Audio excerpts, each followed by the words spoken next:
Alors, homothétie. Donc, l'homothétie est une transformation géométrique qu'on appelle un changement d'échelle.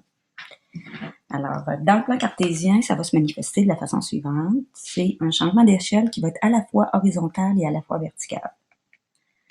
Donc ici, nos coordonnées de points. Alors, nos coordonnées de points x, y de la figure initiale vont être multipliées par une même coordonnée qu'on va appeler ici A. Et cette coordonnée-là, elle peut être positive, négative, plus grande que 1, ou plus petite ou égale à 1.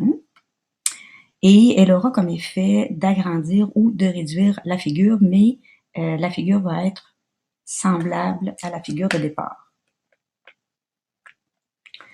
Donc, si je prends comme exemple une valeur ici, une valeur A qui est comprise, alors ici c'est la valeur absolue, donc qui est comprise entre 0 et 1, exemple 1/2 ou moins 1/2, ce que ça va avoir comme effet, c'est que ça va réduire la figure de moitié. Si ma valeur absolue, c'est-à-dire la valeur A qui multiplie les deux coordonnées, le x et le y, est égale à 1, ça va conserver la figure exactement comme elle est. Puis même chose, si la valeur est égale à moins 1, ça va conserver la figure exactement où elle est. Par contre, elle sera de l'autre côté du centre d'homothétie. Et si j'ai une valeur absolue de A, donc le facteur d'homothétie, s'il est plus grand que 1, j'aurai donc un agrandissement de la figure. Et si le A est positif au départ, donc ça va agrandir, mais si il est négatif, il va agrandir la figure, mais la figure va être de l'autre côté du centre d'homothétie. Donc, c'est ce que ça dit, les deux autres picots qui sont ici. Alors, exemple, j'ai ici une homothétie. Donc, la façon de l'écrire, on écrit H, entre parenthèses, et les homothéties qu'on va travailler, nous, sont uniquement des homothéties qui sont centrées à l'origine, c'est-à-dire à l'intersection des axes X, Y, on a l'origine. Alors, le centre d'homothétie va toujours être l'origine. Et le facteur ici, on va l'écrire en deuxième coordonnée, donc de facteur 3. Alors, ce que ça fait, c'est que ça prend les coordonnées de la figure initiale. Donc ici, j'ai A, B et C. Et chacune des coordonnées sera multipliée par 3. Alors, 3 fois 3, ça fait 9. Et 3 fois 9, ça fait 27. Alors, le A' aura comme coordonnées 9, 27. Donc, on le voit ici.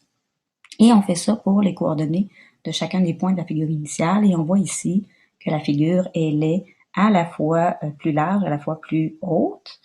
Et elle est semblable à la première, d'où il s'agit d'une homothétie. Si on prend l'homothétie à droite, on a toujours centré à l'origine, mais cette fois-ci, c'est moins 2/3. Alors, qu'est-ce qui se passe? Comme le rapport d'homothétie est négatif, la figure, elle va s'en aller de l'autre côté, donc elle va se retrouver ici dans un autre cadran, donc de part et d'autre du centre d'homothétie, et chacune des coordonnées, de la même manière, va être multipliée. Alors, c'est toujours un facteur, donc c'est toujours une multiplication.